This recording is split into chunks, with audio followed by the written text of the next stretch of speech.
So I already did a post about this same question that I want to ask, but it hasn't had very many views. I think that I just waffled on a bit too much, as I tend to do. And this question was something I wanted to pose to artists and songwriters, primarily people who are doing their own recording or producing at home. And the question is related to where you're at in your process of recording and where you're at in terms of releasing music. Because a lot of people like my posts and they comment on them and they share them or whatever, and they save them as their favorites. And the post will be, will be about like mixing tips or how to get better sounds, and people are like, oh, thank you, that's really cool. So I'm assuming that those people, if you're one of them, hello, I'm assuming that you're making your own music. I'm wondering, the question I have is, what's stopping you from hiring someone or collaborating with someone like me to finish your tracks to an amazing standard that's better than what you could do on your own? I have my own theories, so I want you to tell me what's holding you back. The three theories I've got, really the three main ones are: you think it's too expensive, you've had a bad experience, or you just prefer to do everything yourself. All of those things I can talk about at length. Too expensive. If you haven't got any money, fair enough. Don't spend your money on music production. Spend it on bills, rent, food.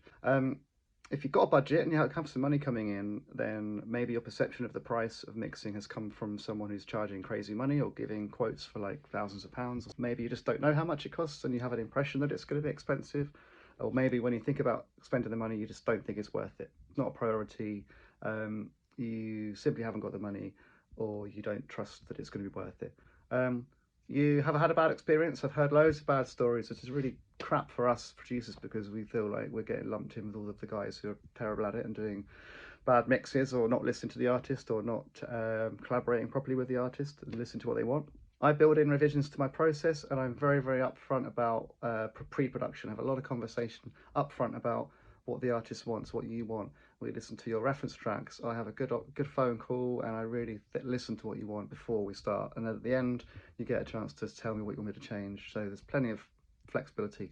And thirdly, the benefit, yeah, doing your own mixing, doing your own production. If you're doing that and you love it and you're getting great results, then I'm not going to be someone who suggests don't doing it. The issue is where people get stuck with it and they slow down and they want to do it all themselves because they want the control. So they maybe have an impression that sending their mix to someone else is going to ruin it or whatever.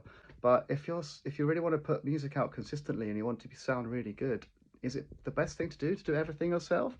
Or would it be better to get everything to a point where you're happy with how it sounds generally and it sounds decent, and then hand it over to someone like me for the final sort of 20%, just to get everything sounding extra amazing, better than you can to get it, and so you can focus on writing and recording more ideas.